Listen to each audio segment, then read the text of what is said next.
Everybody Lawrence here with 30 Basic Terrain, coming at you with another one. Roughly a month and a half prior to this video, a friend of mine had bought a batch of miniatures for Warhammer the Old World, and there was included a bunch of orcs. Now, he didn't want the orcs, and he had no desire to play the orcs, at least I don't think so. And he posted it on a Facebook page that, hey, I have 43 orcs for free if anybody wants them. I was like, 40? That's really tempting. And he was like, hey, it's free. I was like, yeah, I'll take them. So eventually we made arrangements to meet up, and I got the orcs. So I had 43 orcs. Some were painted, a lot of them weren't. I was looking at my shelf of shame, because that's where I keep all my shame. I was like, you know, I don't have any painted orcs. So I was like, yeah, I'm going to grab a bunch of these orcs and paint them up. So I grabbed 20 of them. And now I have 20 tabletop quality orcs. I said, I'm not a display or contest winner, not anymore. I just want to paint to where they look good on the tabletop. They have to look good from here. Good from here, not from here. And as long as they look pretty decent from, you know, a couple feet away, that's my goal. So I want to walk you through how I went from black primered orcs to ready to go on the tabletop orcs. All right, guys. Before I actually get to it, I want to give a big thanks to my patrons, Dungeon Matron, Corel, Mia Geek, Sykes. Your guys' help every month is greatly appreciated, and I can't thank you enough. All right, let's get to it. I've already glued construction sand and with PVA to the bases, and I've already primered them black. Now I'm just doing a zenithal highlight with some light gray paint through my airbrush, basically from above at an angle. It's a pretty simple step, but for a slap chop, which this is going to be, it's pretty vital. And now that I've got the gray zenithal highlight on, I'm hitting it at a much higher angle with white. This will help with shadows and stuff when you start using either the contrast, speed, or express paints.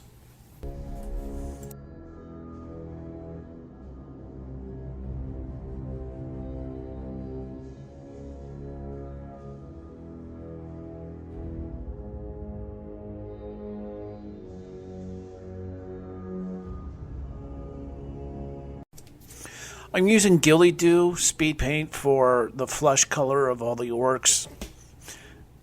Just because that's what I want to use.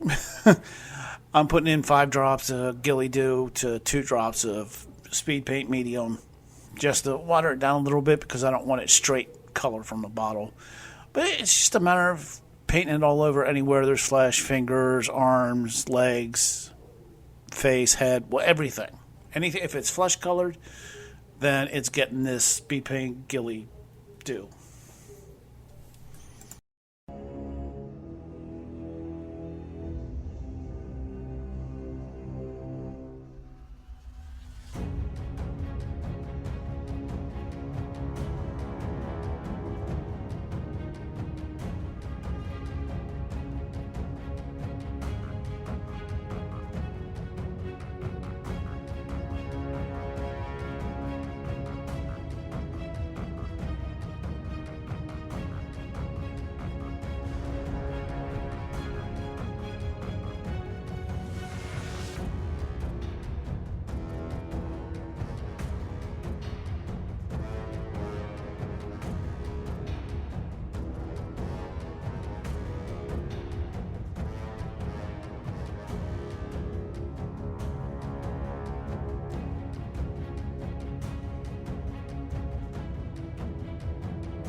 And for the boots, I'm using Noble Skin.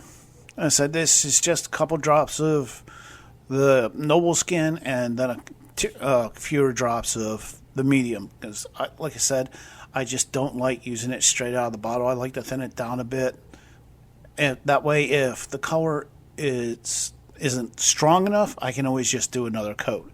But if it's too strong, well, it's already on and I'm kind of in a bad place. So I'd rather put 2 coats on with the first coat not being enough than put 1 coat on and it being too much. And for the pans, I'm going with Contrast Wildwood. Yes, I'm going from contrast to speed paint. I also use some express paints too. Don't limit yourself to like just one brand because, brand loyalty is like, no. Use them all because one might be, some have different properties than the others and other different colors or shades in the the more choices you have, the better off you'll be because there are some shades in one line that aren't in another, and I won't have to mix to try and match that other brand's color. So if I have it, I don't have to mix it. So if you have the ability to get all the brands, do it. Just do it. But again, this is just Wildwood on all the pants and little pant cuffs because that's what I picked out. And for all the ties that are around the bottom of the legs or the cuffs of the pants, I'm going with Natch Drag Yellow. I like that color. I don't know why. I just really do. It's gross and disgusting, but it seemed to work for this. And for this, I actually am going straight out of the bottle because it's so tiny of an area. I just wanted to get as much as not have to go over more than once. Now, for some of these, as far as the shirts, the non-armored sections of the top half of the Orks, I'm going with, for these particular ones, a dusk red. Now, I did pick another color for others because I didn't want to have like a solid dusk red unit of Orks here. I wanted to mix it up a little bit, just for some differences. And I'm sorry, I just don't remember the actual other color I used, but pick different colors, mix it up. Don't have every single one being the same. I seriously doubt Orks had an actual military uniforms. I mean, I know some companies like to pretend they do, but let's face it, they're Orks. If it fits, they'll wear it. They don't care. But again, this is just dusk red and I think a drop or two of black just to darken it down a little bit. And then I paint it on anywhere on the upper half that's not armor or isn't supposed to get another color, like the belts or, any little or severed heads that are hanging off the side. Anything that's supposed to be cloth or leather.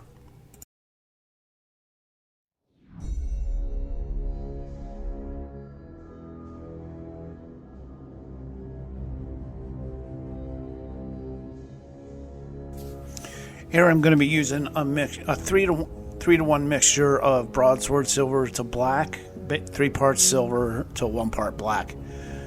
And I'm going to be painting over anything that gets like the silvery metallic, like some of the armor, all the weaponry, the swords, axes, part of the helmets, any little buckle or little ring around the bracers. Basically anything that I want to have that silver color to it, I'm going to be painting with this mixture.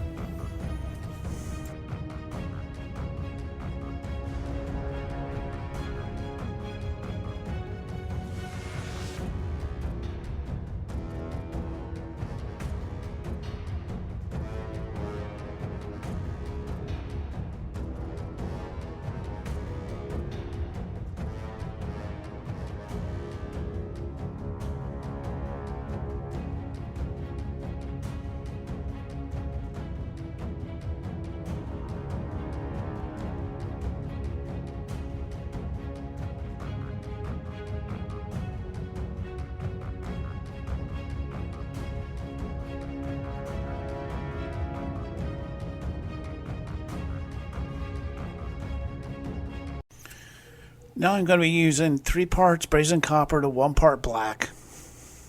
Because, again, I want a darker color, and the brazen copper just seemed to be right for what I wanted to use. I'm going to be placing this on any metallics that I didn't paint silver, like parts of the helmets, sword hilts and pommels, little belt buckles, and different things like that. I want to try and stick with just the 2 metallic colors because, like I said, this is just a tabletop quality, and I'm not going for like high-end stuff here, but I want it to look, pretty decent, half decent for the tabletop. 3-footed away, that is tabletop quality. It looks good from 3 feet, 2.5 to 3 feet away.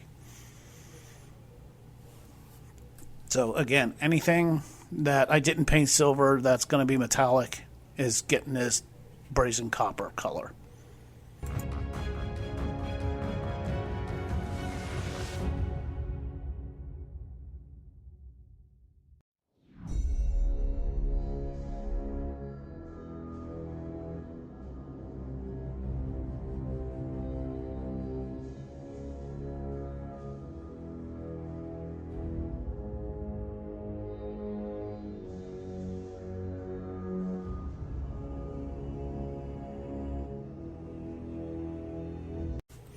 This is a pretty simple part. I'm using contrast wildwood to basically paint anything that's wood, like wooden axe handles and different things like that.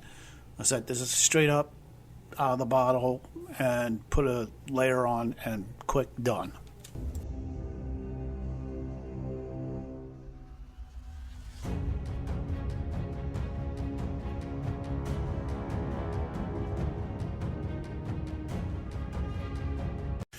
Here I'm going to be using speed paint bony matter. I'm going to be painting this on all the Orks' teeth. I don't think Orks have pearly white, so have a little bit of nastiness to them. So that yellowish color you get from the bony matter is what I want for their teeth and for their claws.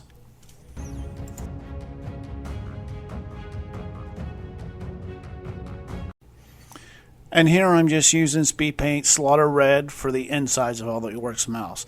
Would it have been easier to do this first, then the teeth? Probably, but lesson learned.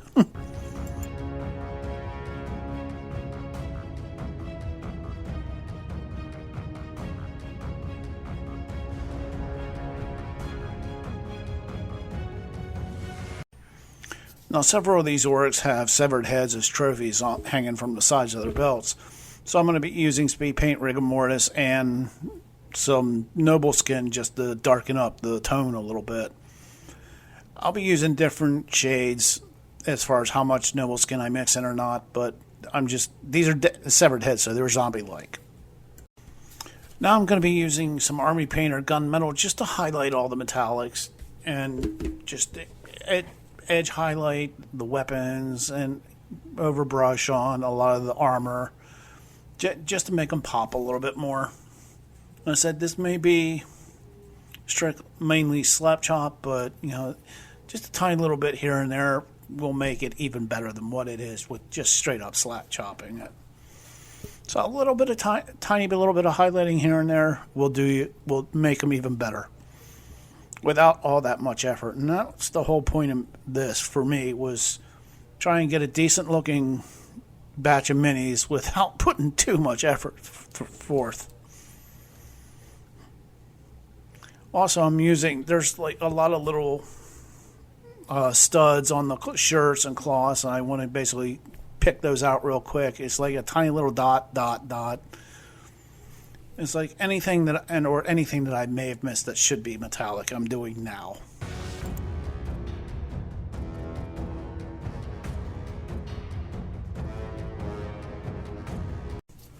Now I want to start painting all the hair on the severed head trophies that are on several of them, and I'm going to mix it up. I'm going to be using this Griffhound orange for one. I might use some ancient honey for another, and a brown for some others too.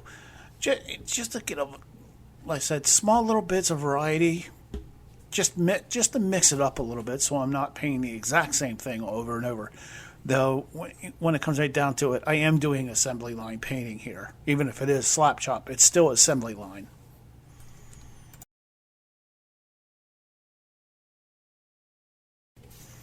Now try it. I'm using some Hoplite Gold to paint some belt buckles and small minor things on this. As much as I try to keep everything on camera, and I apologize for this, that I get these just off camera while painting it, but I want to show you, this is my first painting video, and I screwed up in a few places, so they'll get better when I do more, but like I said, for this, it's just I'm painting some belt buckles and some small minor things with the Hoplite Gold. And here I'm using some Army Painter matte white just to highlight the very tips of all the teeth and the claws and even some of the horn helms. Just the very tips, just to make just a tiny little pop. Like I said, this is bare minimum painting, but even with bare minimum, you can still do tiny little things like this just to make it pop and look even better. Now here I'm just using the Reaper Series Desert Khaki just to paint all the stitching or like cords or whatever that are holding the shirt in the backs together. I wanted it to be brighter or lighter than everything, all the rest of the cloth or leather, whatever you want to call it, just so it would stand out a little bit. Again, it's one of those tiny little things that takes almost no effort, and really it's not highlighting or anything, but it makes it pop. Now I'm actually using some Magic in a Bottle, some Nuln Oil, and hitting all the metallics that are silver metallics that I had painted earlier, just to give it a nice decent shade, especially the weapons, the armor, the helms, anything that I think could actually use this Nuln Oil.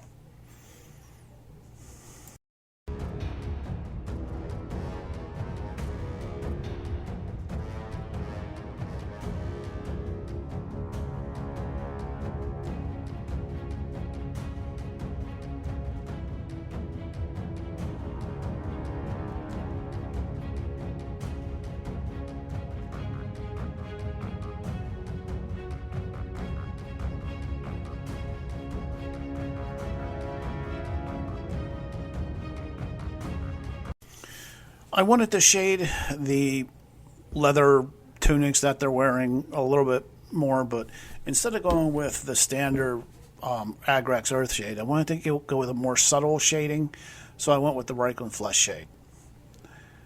I like the way it turned out, so I was relatively happy with it. It's just any of the tunic, any part that's the tunic, I'm putting this Reichland Flesh shade all over it.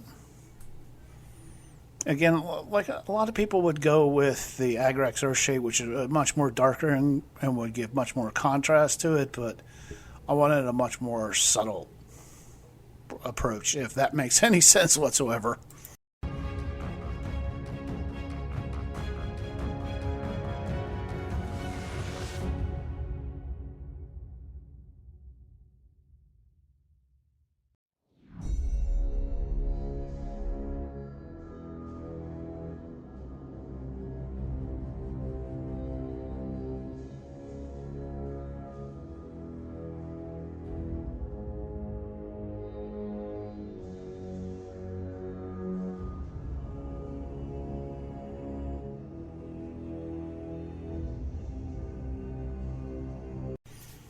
Now, I'm going to start painting the bases themselves.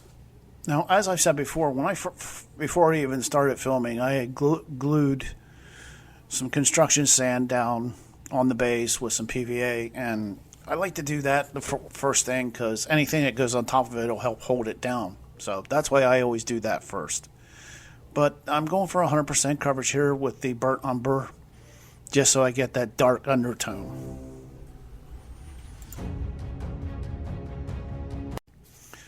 Now I'm going to be going for an overbrush with a mid-tone nutmeg brown. Now I did forget to film the next step, which was a dry brush of a light mocha, which is a light brown or a tan. But this is a really easy and simple way to get the bases done. I want to start adding some flock, and I'm going to attach the flock with some watered down PVA, a 50-50 mix. Now, I want to do this in the same way I do my terrain.